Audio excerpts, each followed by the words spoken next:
Arjun Pandey from Prayagraj. एवं सभा में उपस्थित सभी गणमान्य जनों को मेरा प्रणाम। जिस विधानसभा को आचार्य नरेंद्र देव, पंडित गोविंद वल्लभ पंत और चौधरी चरण सिंह जैसे नायकों ने सुशोभित किया, उस देश की सबसे बड़ी विधानसभा को मेरा सादर प्रणाम। मेरा नाम अर्जुन है, कक्षा 12वीं का छात्र हूँ। संविधान के 75 वर्षों की यात्रा पर बोलने हेतु तीर्थों के तीर्थराज प्रयाग से आपके समक्ष उपस्थित हूँ। यूनिवर्सिटी ऑफ शिकागो के प्रोफेसर टॉम गिन्सबर्ग ने 1789 के बाद लिखे गए 190 संविधानों का अध्ययन किया और पाया कि इन संविधानों का औसत जीवन मात्र 17 वर्ष है। परंतु भारत का संविधान भारत के उत्कृष्ट मानवीय उपादानों का प्रतिनिधित्व करते हुए 75 वर्षों बाद भी आज दृढ़ता के साथ विद्यमान है। यह इसलिए भी क्योंकि भारत का संविधान मात्र 2 वर्ष 11 महीनों के विमर्श से तैयार हुआ एक दस्तावेज नहीं, अपितु 200 वर्षों की सतत साधना से परिणित नवनीत है। ये यात्रा एक राष्ट्र के रूप में हमारी आत्मा का, हमारी सामूहिकता का उत्सव है।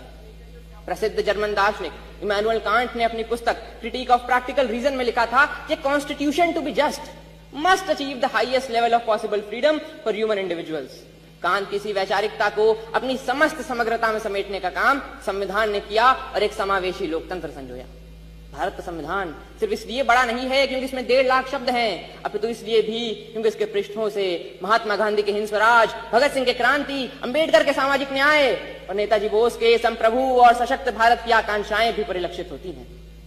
संविधान की यात्रा सरल नहीं रही है।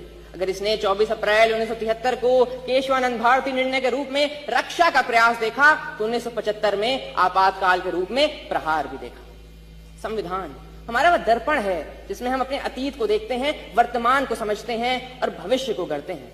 हमें यह भी समझना होगा कि संविधान साधन है, साध्य नहीं।